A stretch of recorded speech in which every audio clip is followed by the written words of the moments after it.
Within the cold confines of their cell, they leaned forward, a grimness etched across their shadowed face as their gaze drifted downward. A cigarette smoldered between their lips, its smoke a weary exhale into the oppressive air. Amidst the harsh realities of the yard, an intense gaze shot upward, silently pleading for understanding, for freedom from judgment.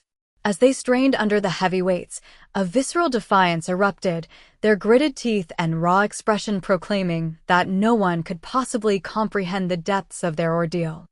Amidst sharp, demeaning words commanding them to remain, their gaze held a deep weariness, reflecting on the harsh choices forced upon them by their vulnerable size. Their internal thoughts painted a grim picture of survival, a brutal bargain made to avoid even more horrific fates, eyes wide with the chilling understanding that even this existence was lucky. Before a grimy, stained toilet, they silently confessed to having chosen a path of subjugation, becoming another's property in this unforgiving place. This decision brought universal contempt, a weakness they acknowledged with profound self-loathing, even hating themselves for it.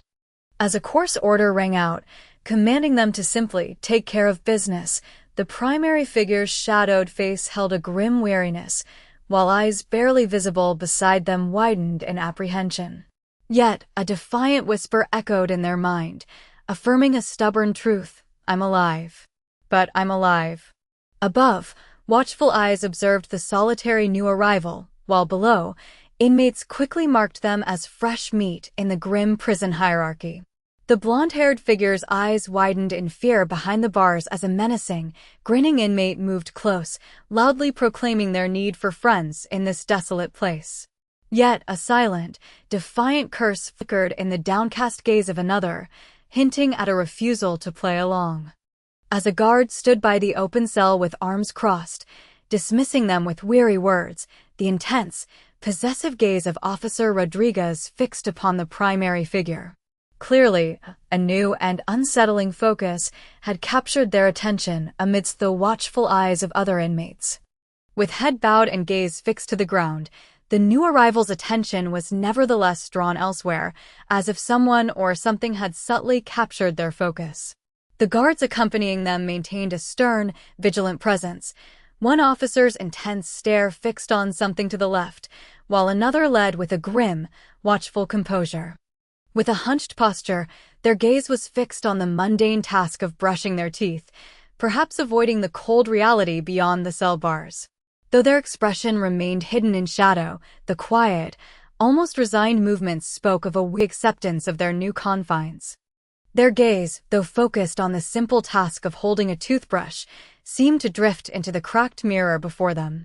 In the quiet solitude of the room, they appeared lost in thought, perhaps finding a temporary respite from deeper concerns. With wide, startled eyes fixed on the splintered view before them, a frustrated curse escaped them. As if on cue, an unseen voice then cut through the tension, dryly asking what fresh trouble they had managed to step into this time. Their shoulders slumped in the sterile bathroom, a weary gaze fixed downwards, avoiding their own reflection in the cracked mirror. A quiet, resigned thought echoed the sentiment that some struggles, no matter how often endured, never truly become familiar. Their gaze, once weary, sharpened suddenly, their wide blue eye fixing on an unexpected detail.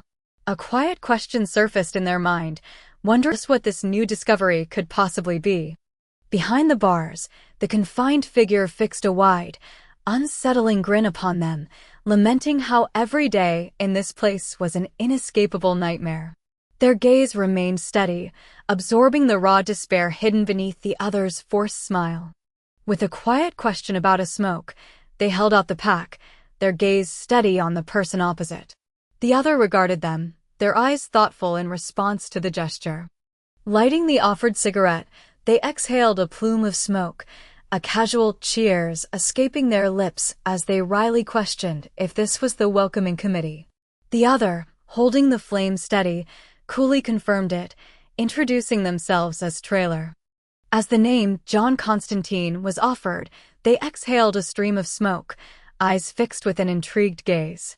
A casual compliment for their speaking style followed, accompanied by a direct question about the origins.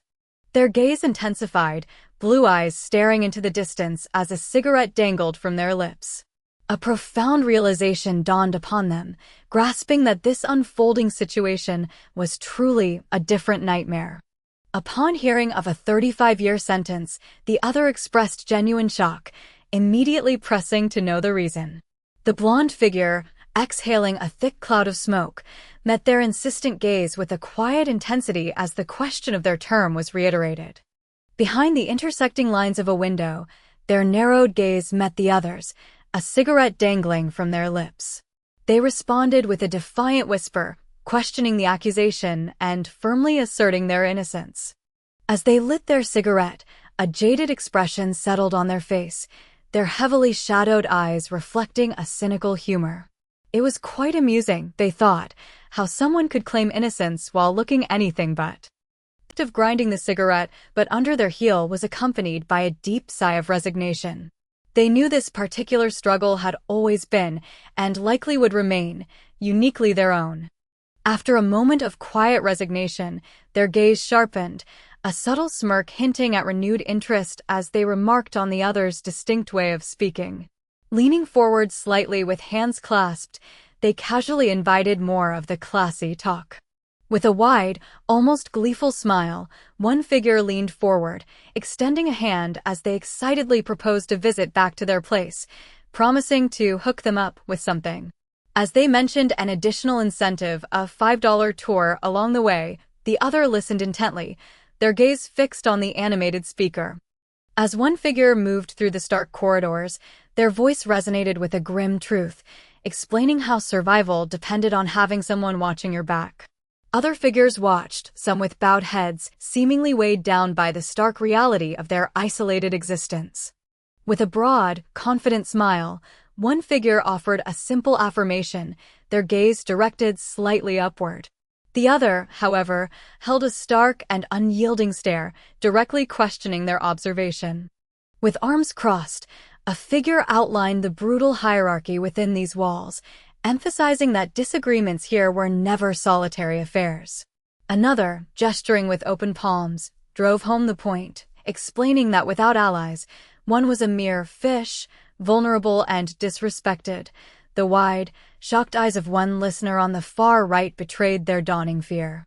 As the blonde figure spoke of needing protection, their gaze remained intently on the other's back. The dark-haired figure gave a brief, non-committal acknowledgement, their forms still turned away as if weighing the deeper implications of such a statement. Pointing towards distels, a figure outlined the formidable presence of rival gangs, their words a stark warning about the prison's hierarchy. In the foreground, figures with red bandanas watched with unyielding gazes, while the newcomers listened with serious expressions, understanding the gravity of the situation. With a casual, almost dismissive posture, one figure bluntly disparaged the rival, Aryan brothers, detailing their perceived weakness and desperate origins. Around them, others absorbed the harsh assessment, some focused intently while one slumped in their chair, their wide eyes reflecting a peculiar mix of detachment and apprehension. One figure looked back over their shoulder, dryly commenting on how the gang's symbols aimed to project toughness. With a tight fist clenched, the other responded grimly, recognizing the familiar, dangerous pattern. A figure spoke animatedly to their peers, gesturing emphatically as they explained the cost of dealing with those who hold sway. The others listened intently, their gazes fixed on the speaker's urgent words, while an officer stood nearby, observing with crossed arms and a detached expression. A wide, cynical grin stretched across their face as they declared the pigs to be the most messed-up crew of all. With eyes glinting wryly, they pointed out that these individuals were here entirely of their own volition. Around a worn table, a casual card game played out behind bars, as one figure leaned slightly, casting a subtle glance towards a distant corner. Their low voice conveyed a stark warning about volatile individuals who found joy in conflict, a quiet observation that rippled through the otherwise engrossed concentration of their companions. An unseen voice harshly characterized a group of figures with dismissive prejudice, claiming they were too busy being angry. But the individuals themselves remained still, their gazes lowered and shoulders subtly hunched, reflecting a quiet, weary solemnity instead. Behind the bars, one figure's raucous laugh echoed as an unseen voice harshly detailed the dangerous reputation of an insular group. Other gazes were fixed, listening intently as the speaker underscored the severe consequences of crossing them. With a challenging upward glance and a slight smirk, one figure raised a prejudiced question. The other, looking back intently and dismissively, firmly stated that no such group was present. With a direct, challenging stare, one figure gripped the bars, articulating with harsh clarity that a lifer's existence made them immune to fear, for they had nothing left to lose. From the shadows beside them, another figure's eyes glowed with an unsettling, potent stillness. With a somber gesture, one figure indicated the cell, their gaze sweeping over the stark confines as they announced, "Here we are." The others stood silently, back to the viewer, eyes fixed on the cold, shadowed space, contemplating the weight of their arrival. Lying low in the bunk, one figure delivered a terse, harsh command to get outside, pointedly avoiding the gaze of the other. The addressed figure, with their back turned, stood motionless as the sharp words settled heavily in the confined air.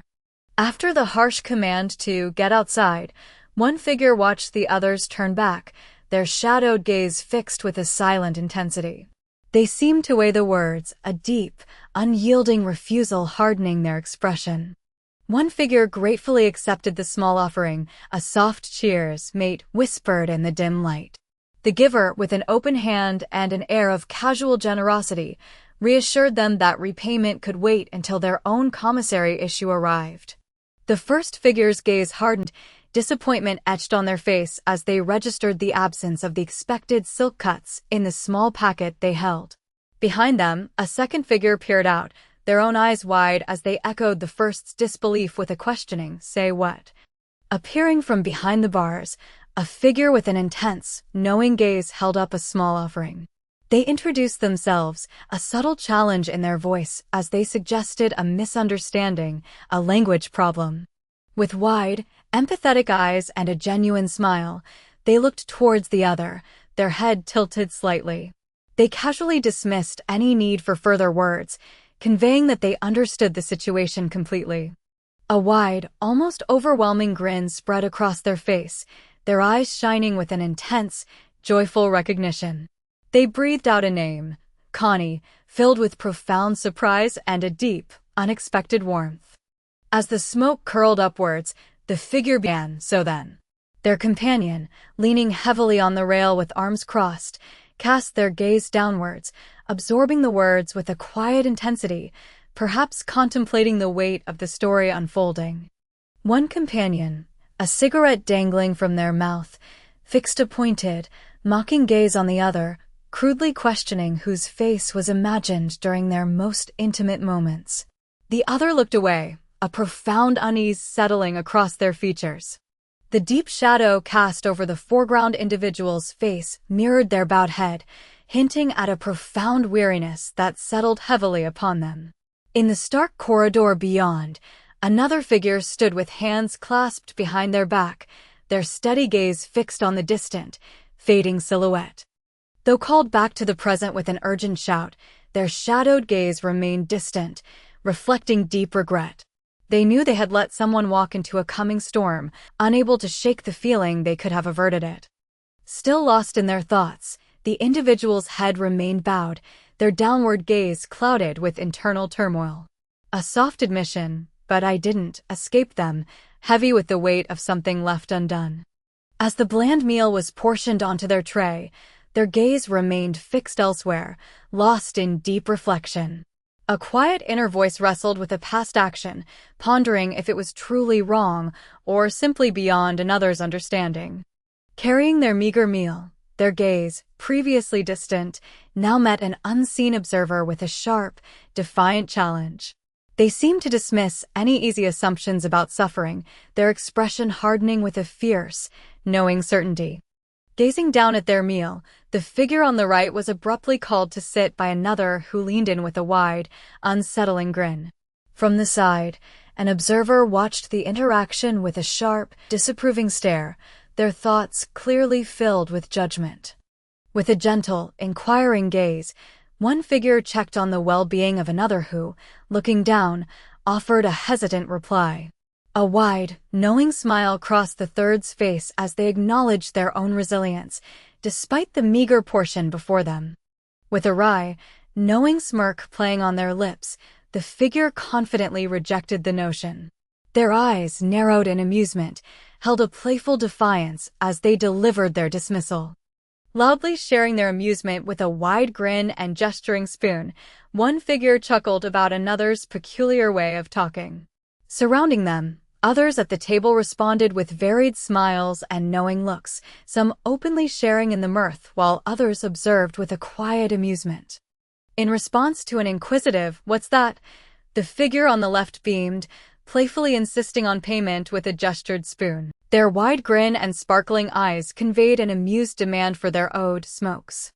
With a hard, unyielding gaze, one figure demanded 2 packs were owed, dismissing any protest about only receiving one. Their brow furrowed deeper, a clear challenge in their eyes, as they asserted that the debt had now doubled, demanding an acknowledgement of their uncompromising terms.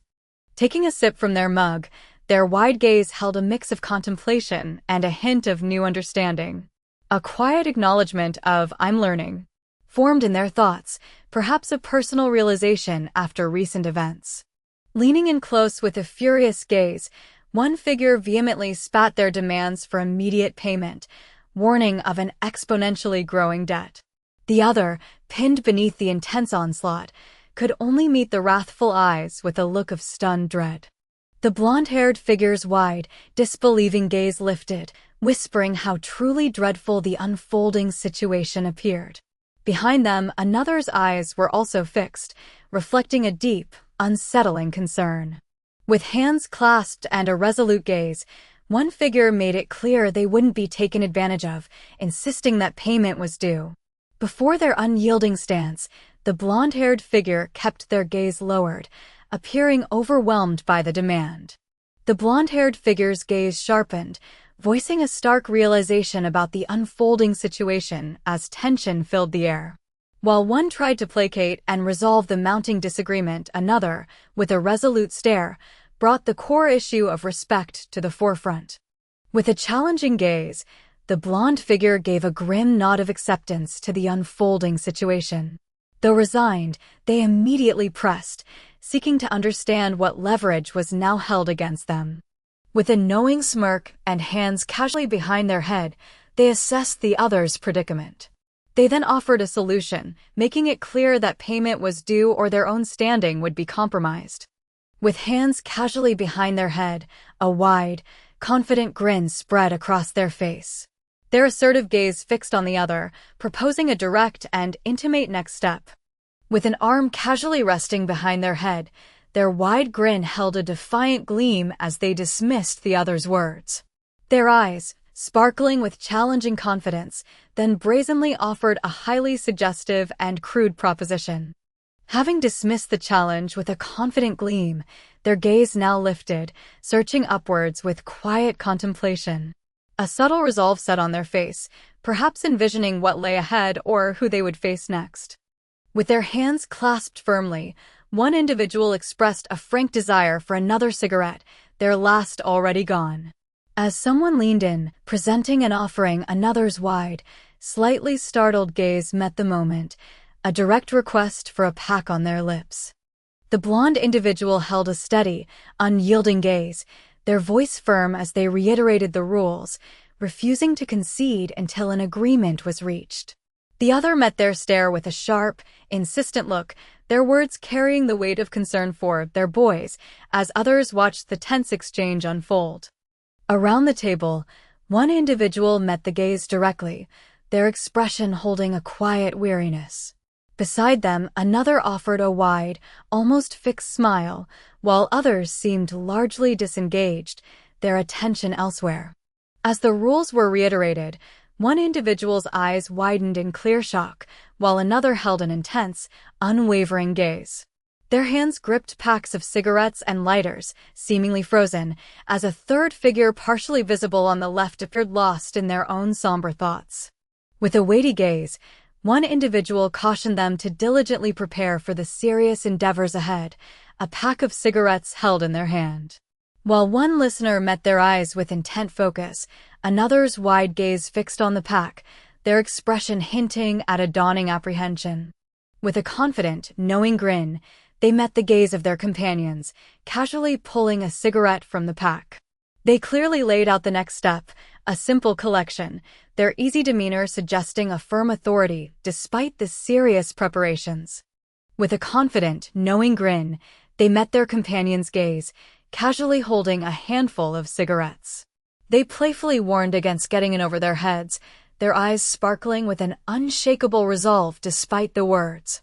Their gaze swept across the immense, shadowed hall, where patterned light from grand windows fell upon a reflective surface below. The vast, silent space seemed to hold its breath, a grand stage awaiting their next decisive move. With a knowing air, the pouch, likely containing the casually held cigar, settled onto the surface. Beside it, several carefully prepared rolls lay in quiet readiness, reflecting a silent anticipation. With a profound weariness etched on their face, their gaze drifted upward, lost in a distant, somber contemplation.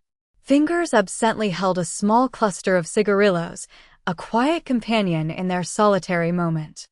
Their gaze, still lost in a weary detachment, drifted upward as a gloved hand carefully guided a straw to their lips. Bathed in a cool light, they slowly received what was offered, a flicker of exhaustion etched onto their face. Their gaze, still lost in a distant, dazed upward drift, met the cigarette held by a gloved hand above them. With a faint, almost resigned expression, a soft no was the quiet answer that escaped their lips. With a detached weariness, their gloved hand loosely held 2 cigarettes, the other already cradling a small fan of 3 more. The silent ritual spoke of a mind seeking a familiar comfort, lost in a dazed, habitual need. Through the stark grid of light cast across the shadowed floor, they seemed to reflect on the endless cycle of flawed choices. A weary understanding settled upon them, recognizing how easily people made wrong decisions, day after day. As cleansing water cascaded over them, each figure seemed lost in their own thoughts, acknowledging the weight of past, bad decision-making that bound them. Some allowed the water to wash over their upturned faces with quiet resignation, while others scrubbed with an almost desperate intensity, as if to physically cleanse themselves of regrets. As cleansing water cascaded over them, the figure's face twisted into a harsh grimace, their thoughts consumed by a torrent of violent acts and the specter of murder. Across the way, the other figure watched with a knowing wink and a chilling smile, seemingly privy to the darkness swirling within. As suds covered their face, the figure remained deep in thought, their expression a grimace as they concluded everything stemmed from bad decisions. Meanwhile, the other figure turned and walked away, leaving them in the solitude of their heavy realization. As suds swirled around them, the figure turned, their gaze now sharp and direct. A determined set to their mouth hinted that the grimace of their earlier thoughts had solidified into a resolute challenge, while the other remained lost in cleansing. With a sharp, determined gaze, they watched the stern-faced officer, a heavy realization dawning about the grim path ahead for their survival. As the officer stood tense and unyielding, the raw desperation of the place was palpable, from the waiting figures to the silent, distressed individual in the doorway. A sense of weary resignation hung in the air, a quiet acknowledgement of being discarded, as if such an outcome was simply how things are. Then, with an agitated, almost defiant look, they stood at the threshold, voicing the bitter realization that all personal decisions had been superseded by another's will. The blonde figure stood under the shower, head bowed in quiet absorption, perhaps still processing the heavy weight of recent events. Unbeknownst to them, the confident, muscular figure nearby wore a knowing smirk, certain that soon, the Englishman would realize how desperately they needed Trailer. With eyes closed, The figure in the shower stood bathed in water, appearing blank and vulnerable. Observing them from the right, one person held a subtle, knowing smile, while to the left, another offered a wide, derisive grin, muttering about the pathetic state before them. With a quiet click, their fingers steadily drew the zipper up, the metal teeth pulling together. It was a deliberate act of covering, a quiet signal of regaining composure and readiness. The ceaseless shower stream continued its rhythmic beat against the wet floor, forming small craters around the still bar of soap. It was a mundane detail, yet the steady flow seemed to carry a weight of lingering unspoken thoughts. The blonde figure, still glistening with water droplets, met the gazes of the surrounding individuals with a challenging air, inquiring if one of them would retrieve something for them. The others watched with quiet, unreadable intensity, their damp faces reflecting a subtle mix of apprehension and consideration. Their shadowed gaze held a distant, heavy quality as they stood amongst the waiting figures. A creeping dread, the kind that settles deep in the pit of one's stomach, began to coil as they pondered what lay ahead. The figure, still damp from their emergence, vehemently denied the accusation, their raised hand and sharp gaze underscoring that nothing said was true at all. The other watched, eyes wide with surprised apprehension at the sudden, forceful declaration. With a focused, searching gaze, they watched the figure hunched over, a subtle wisp of smoke rising as if from a discarded cigarette. Across the way, another observer stood with arms crossed, their expression conveying a quiet weariness at the scene unfolding before them. With a knowing smirk, one figure held out a small, glinting object, proposing a favor as their gaze met the others. The recipient, turning fully towards them, listened with an attentive, perhaps wary, curiosity. Drawing deeply from their cigarette, the figure behind the bars closed their eyes in momentary contentment, instructing that trailer be told they were out of smokes. The individual, looking back with wide, somewhat concerned eyes, processed the casual request. One figure, arms crossed, watched as another, clad only in a towel, walked dejectedly into a cell. From behind the bars, a speaker animatedly asserted that one merely needed to observe how dumb animals tuck their tails to hide their fear, as their companion listened with a quiet, open-mouthed gaze. With a hesitant posture, the figure in blue stepped into the cell, their movements closely watched by a hardened gaze that echoed a harsh truth about fear's grip. Two others, arms crossed, observed the moment with solemn, knowing eyes, fully understanding the weight of the situation. Alone in the dim cell, their gaze was fixed upwards, eyes glowing with an unsettling intensity. A silent contemplation seemed to wash over them, perhaps searching for answers in the oppressive quiet. The mutated, pink limb extended with a desperate, clawed grip, its fingers caked in a disturbing residue. A quiet voice revealed how their world had narrowed to a single, inescapable scent, a profound change brought on by another's presence. Their eyes, wide with sheer terror, stared ahead as their mouth fell open in a silent scream. A sickening pink hue colored their features, amplifying the absolute horror that gripped them. With wide, horrified eyes fixed on the unseen, an inner voice articulated the visceral violation, leaving no doubt of their utter lack of control. The humiliating, inescapable release cemented the raw, profound truth of their absolute vulnerability. Racked with searing pain, a figure on the ground convulsed, their face a mask of utter agony and terror. Others nearby recoiled, one shielding their face while another clutched their head, wide eyes fixed on the shadow presence in the doorway, whose chilling pronouncements spoke of a devil and an inescapable hell.